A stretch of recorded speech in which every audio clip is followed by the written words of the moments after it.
So as this unfolded in terms of my experience, I would wake up many mornings hoping I was going to stay alive.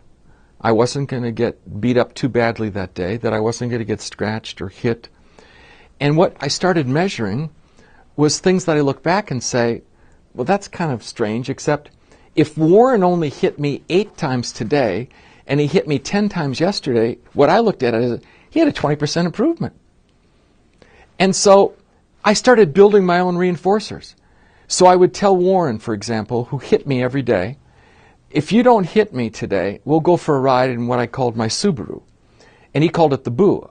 And he would say this every morning to me at 7 o'clock. Hi, Derrick, I be good. I not hit, I get a Coke. Hi, Derrick, I not hit, I get a Coke. And then he'd say, hi, Derrick, I not hit, I go for a ride. Hi, Derrick, I not hit, I go for a ride. And so it was interesting to me that he could beat the hell out of me all day long. But he was so fascinated by cars that he never once attacked me in a car. No matter whether we were alone driving on the property, I drove him into town, I drove him around the freeway. He could have yanked that steering wheel, he could have hit me, he could have jumped out of the car. He was a perfect gentleman in the car, which was another lesson I learned about environment.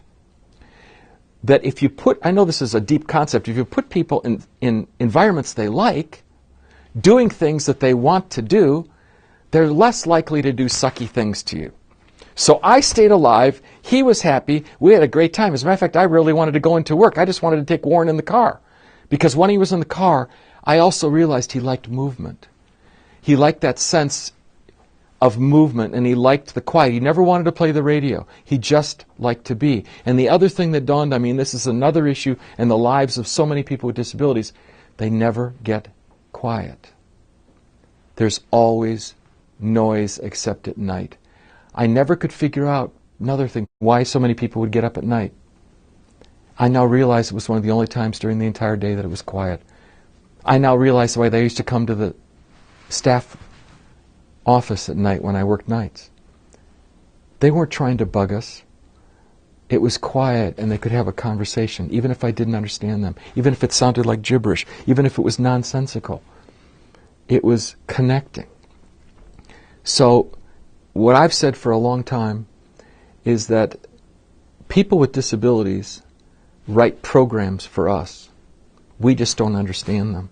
And we spend so much time trying to countermand them that we end up, again, being, unfortunately, unintentionally and unwittingly, inciting the very behaviors that we're trying to diminish.